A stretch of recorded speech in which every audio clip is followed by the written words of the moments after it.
Central Texas, southern Dallas County in north central Texas, until 3 p.m. Central Daylight Time. At 2:01 p.m. Central Daylight Time, a severe thunderstorm was located over Forest Hill, moving east at 35 miles per hour. Hazard, quarter-size hail. Source, radar indicated.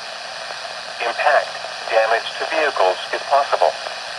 Locations impacted include Dallas, Fort Worth, Arlington, Grand Prairie, Mesquite, Mansfield, DeSoto, Cedar Hill, Duncanville, Burleson, Lancaster, Oak Springs, Seagoville, Crowley, Forest Hill, Glen Heights, Kennedale, Everett, Hutchins, and Cockrell Hill. This includes the following highways: Interstate 35W between mile markers 38 and 49. Interstate 35E between mile markers 412 and 427.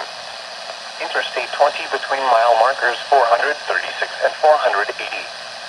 Interstate 30 near mile marker 35 and between mile markers 37 and 47. Interstate 45 between mile markers 267 and 284.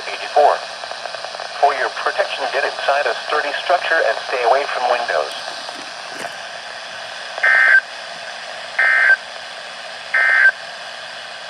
This is the